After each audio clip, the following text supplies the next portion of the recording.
Рекомендую посетить вам поселок Сизая, например, когда вы будете проезжать из Саяногорск, чтобы посмотреть Саяно-Шушенскую ГЭС. Или когда будете собираться покорять гору Борус, например. Одна из самых живописных дорог в моей жизни. Тут ездит транспорт общественный, машины, люди. Посмотрите, какая красота вокруг. Енисей, Саяны. Шикарные здесь виды. Вот люди живут прямо на берегу Енисея. И вон там вдалеке как раз виднеется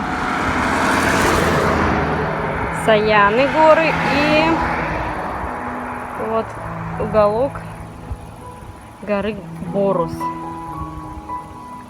Видите, как тут здорово жить им. Вон тоже горы, Енисей.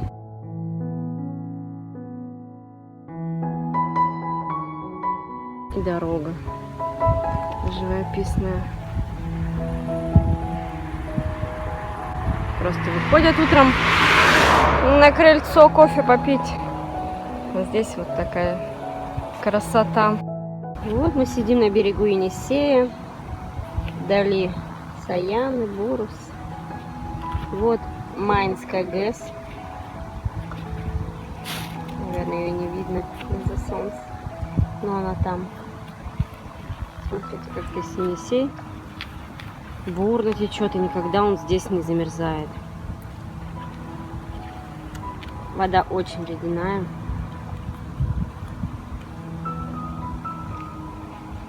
Такие живописные горы. С одной стороны его подпирают Саян, а с другой бурно и стремительно течет Енисей. Тут хорошо посидеть на камнях и устроить пикник с видом на Майнскую ГЭС, которая часто сбрасывает воду, представляя зрителям бурный водопад. Это место я всегда для себя считала местом силы. Вот не знаю почему, хорошо тут гулять, тут какая-то особая атмосфера, природа, вода, энергия.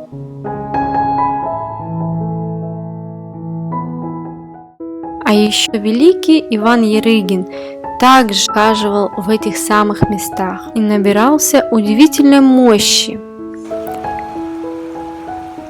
Хоть Ярыгин Иван Сергеевич родился в Усть-Камаз Кемеровской области, но потом их семья переехала в поселок Сизая Красноярского края.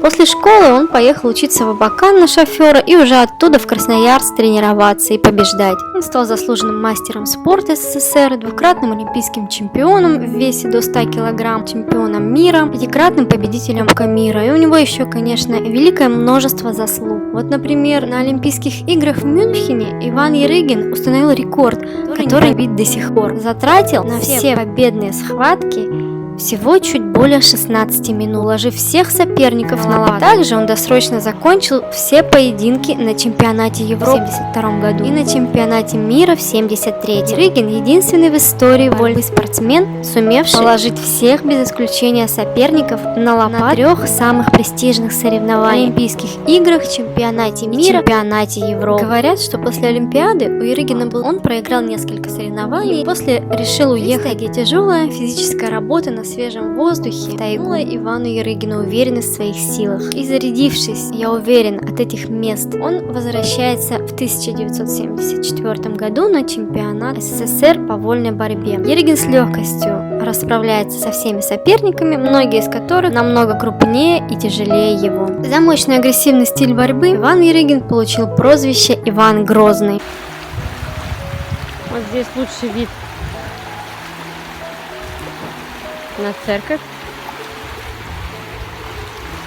Просто какая-то завораживающая красота.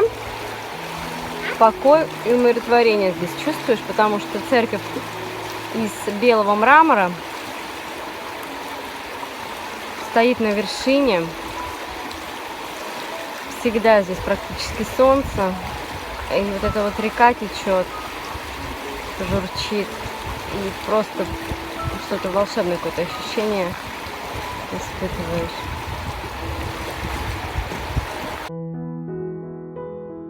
В селе Сизая есть музей-памятник Ивану Сергеевичу. Еще тут стоит посетить храм в честь преподобной Евдокии, великой княгини Московской, небесной покровительницы мамы олимпийского чемпиона. Церковь начал строить в 1995 году как часовню сам Иван Ярыгин, но, к сожалению, в 1997 году он погиб в автокатастрофе, и впоследствии проект был изменен, и вместо часовни построили однопрестольный храм, и достраивал его уже брат спортсмена. Очень восхищает меня старания работников церкви. Посмотрите только, какая тут красота, сколько тут цветов. И красивые, всякие разные.